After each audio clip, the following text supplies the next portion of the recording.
ప్రభుత్వ మెడికల్ కాలేజీల ఏర్పాటు, భవనాల నిర్మాణం అంశంపై శాసనమండలిలో అధికార ప్రతిపక్ష సభ్యుల మధ్య తీవ్ర వాగ్వాదం జరిగింది.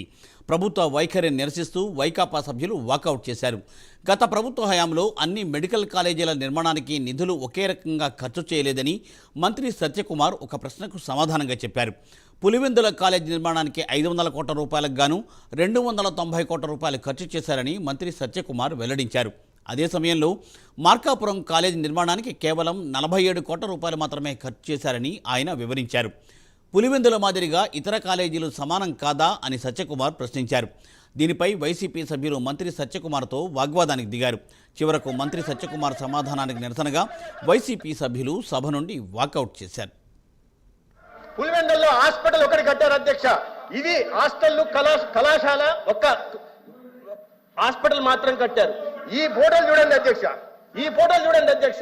మేము అధికారంలోకి వచ్చే నాటికి ఒక హాస్పిటల్ మాత్రం కట్టి హాస్టల్ కట్టకుండా, కాలేజ్ బిల్డింగ్లు కట్టకుండా, అమ్మాయిల కళాశాల అమ్మాయిలు హాస్టల్లో ఉండాల్సిన దాన్ని 4 గోడలు మాత్రం కట్టే అమ్మాయిలు మేము ఎక్కడ పెట్టి చదివించాలి అధ్యక్ష.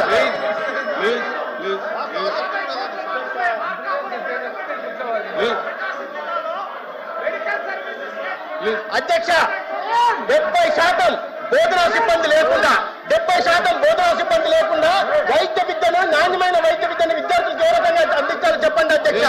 అధ్యక్ష 60% మౌలిక సదుపాయాల కల్పన లేకుండా, హాస్టల్లో లేకుండా చదువుకుంటున్న విద్యార్థులను ఏ హాస్టల్లో చేర్పించాలా, అమ్మాయిలు ఏ చెట్ల కింద చదివించాలా, ఎక్కడ ఉంచాలో సమాధానం చెప్పాల్సిన బాధ్యత గతంలో ముఖ్యమంత్రి గారు చెప్పాలి ఉండే అధ్యక్ష.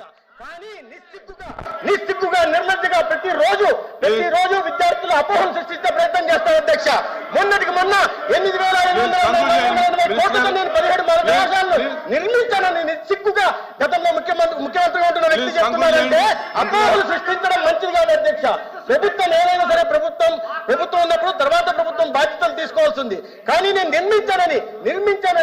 నిర్మించానని అపోహలు చెప్తుంటే సంపద సృష్టిస్తానని విద్యార్థులు చెప్తే ఇవాళ విద్యార్థులకు 17 కళాశాలలు లేక విద్యార్థులంతా చదువులకు దూరం అయిపోతున్నారని చెప్తున్నారు. 750 సీట్లు రావాల్సిన సీట్లు రాలేదంటున్నారు.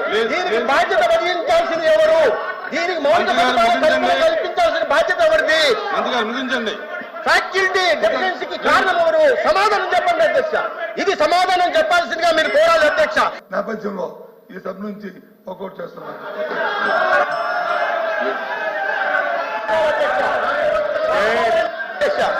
అధ్యక్ష నేను గ్రాంట్ మిగతా డమాటికి ఫైనాన్షియల్ టైఅప్ అన్న గౌరవ సభ్యులకు అర్థం కాకపోతే బాధ్యత నాది కదా అధ్యక్ష. నేను గ్రాంట్ కింద 590 కోట్లు మాత్రమే అని చెప్పాను అధ్యక్ష. రాజమండ్రిలో కళాశాల ప్రారంభమైపోయాయి అధ్యక్ష. కానీ పెట్టిన ఖర్చు 20 కోట్ల అధ్యక్ష. మిగతా 420 కోట్లు ఎప్పుడు ఖర్చు పెట్టాలి అధ్యక్ష? పారిపోతే అధ్యక్ష. చర్చ పెట్టినప్పుడు ఉండాలి అధ్యక్ష. పారిపోవడం రాజకీయ పార్టీ బాధ్యత రాహిత్యం. అసెంబ్లీలో కూర్చోండి అచ్చెన్నాయుడు గారు. జీవోలు ఎవరైనా ఇస్తారు, 2 నిమిషాల్లో జీవో ఇవ్వచ్చు. జీవోలు ఇవ్వడం పెద్ద కష్టం కాదు, చిత్తశుద్ధి ఉండాలి. ఆ రోజు జీవోలు ఇచ్చి కనీసం రిక్వెస్ట్లు లేకుండా, పరిశీలన లేకుండా ఇష్టానుసారంగా మెడికల్ కాలేజీలు ఇచ్చారు. దానివల్ల ఎక్కడ భవనాలు లేవు. ఇప్పుడేమో మంత్రి గారు చెప్పారు అధ్యక్ష, ఆడపిల్లలు నీ నియోజకవర్గం మెడికల్ కాలేజీలో ఆడపిల్లలకు హాస్టల్ లేక అవసరం పడుతున్నారు. ఇవన్నీ చెప్తే ఏదో మేము తప్పు మాట్లాడుతున్నాం అంటున్నారు. దయ ఉంచి మీకు అడుగుతున్నాను అధ్యక్ష, ఈ లిస్టానుసారంగా మాట్లాడుతున్నారు. మెడికల్ కాలేజీల గురించి ఒక పూట డిస్కషన్ పెట్టండి, బొమ్మలతో సహా. అవసరమైతే ఆయన ఎక్కడ మెడికల్ కాలేజీ కట్టాడో వీడియో అక్కడ మేము సీసీ కెమెరాలు పెట్టి కూడా ఇక్కడ చూపించాలి. మొత్తం